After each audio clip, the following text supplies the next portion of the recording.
What's up mga kalangga? Hello, hello. So kung naririnig nyo po, grabe yung ingay mga kalangga, no? So dito po tayo sa bayan mga kalangga. May pinuntahan po kasi kami ni Insik dito mga kalangga. Nagpe-prepare po kami ng mga papeles ng motor namin mga kalangga para maka-renew. Ayun.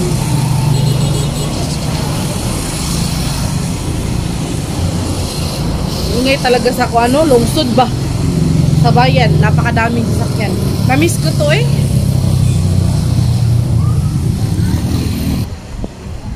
So, nandito ako sa waiting shed mga kalangga. Si Insik ko ay nasa harapan na sa company ng motor niya. So, dito ako sa may waiting shed, naghihintay sa kanya. Yung motor namin nasa ano, nasa harap.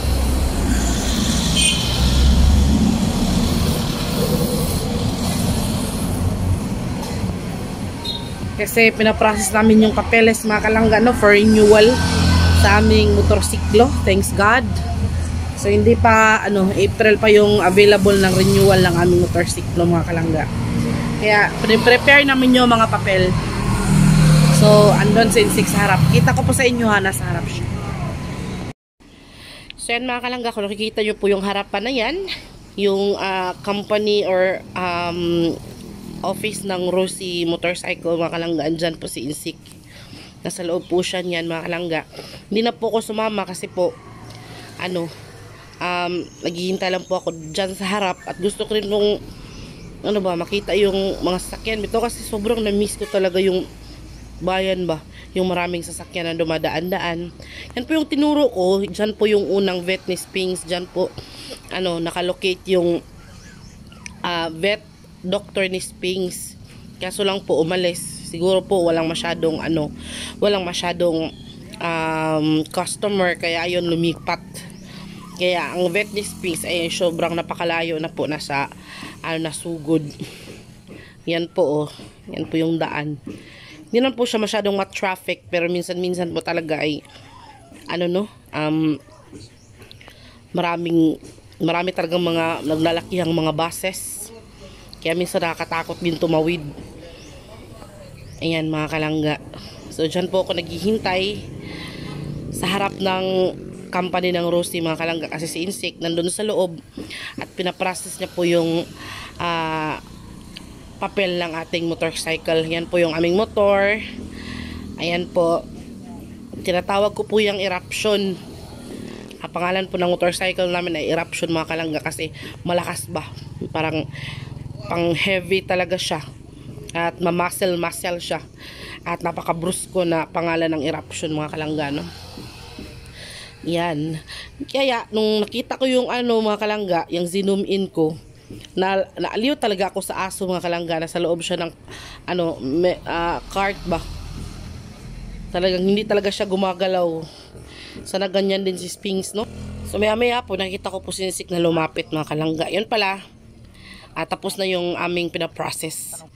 Then after that mga kalangga, pumunta po kami ng hardware.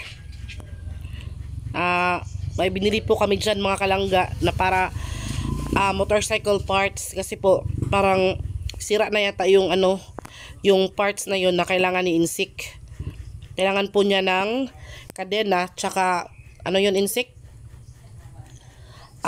Sprocket mga kalangga. Kasi sobrang hilis na siya ba. Delikado na po siya pag hindi siya pinalitan. Baka maputol yung kadena. Yes, baka ano kanang habang nagmamaneho, maputol yung kadena. Malaking disgrasya pa yung ano no, madudulot nito, lalo na kapag nakasakay tayo mga kalangga or yung mga pasahero or kahit si Insik siya lang mag-isa, delikado pa rin kung naputol yung kadena. Kaya ayan, blink si Insik.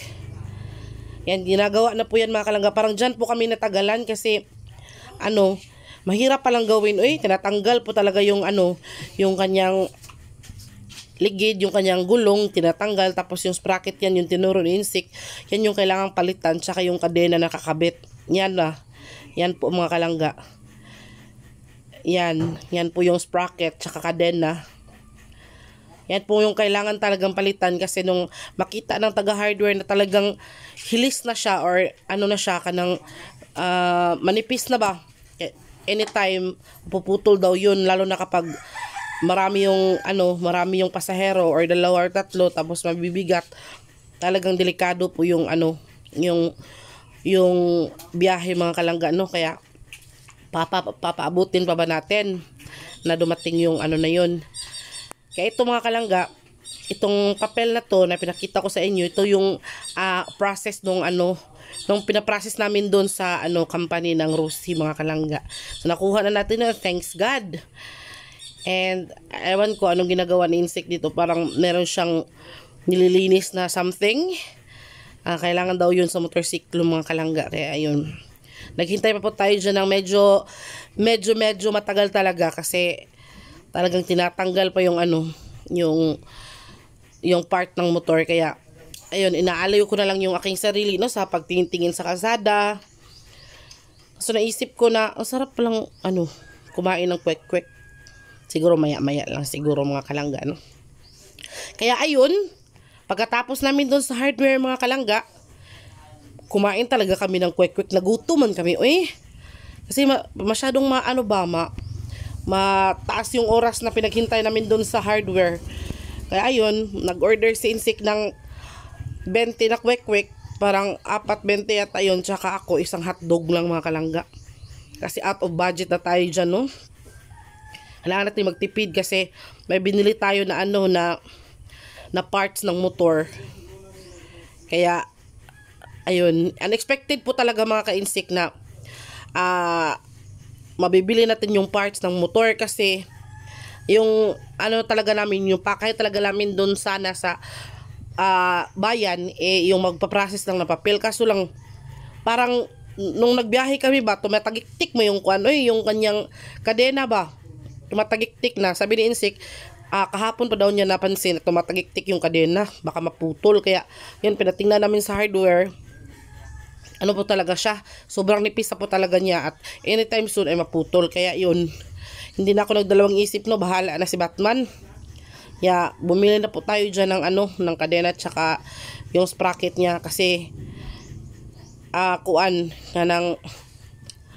kailangan talaga, tsaka pa ba tayo kikilos kung huli na ang lahat, no. Kaya yun, nagutom si Langga at saka si Insik. Ayan, sobrang kain ni Langga ng hotdog, no. Masarap pa talaga ang hotdog mga kalangga, gabi man o araw, char. Ang hotdog talaga ay sobrang sarap, mahilaw man siya o maluto. Kaya ayun mga kalangga, si Insik po ay kwek-kwek po yung order niya. Kaso hindi po ko kumain ng kwek-kwek mga kalangga kasi baka ma-high blood tayo, no.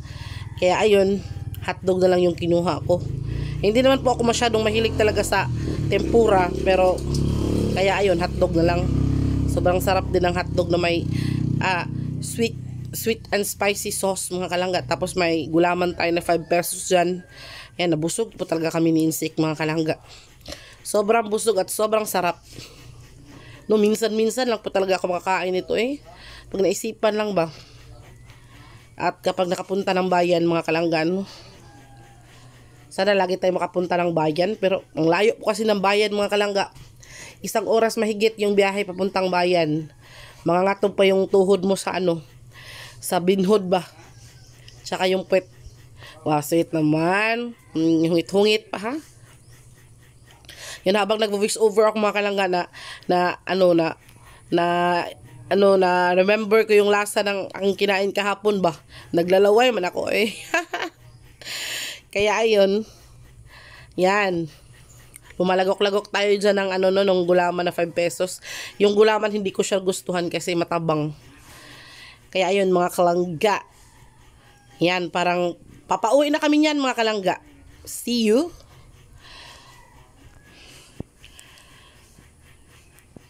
Ay, hindi pa pala mga kalangga.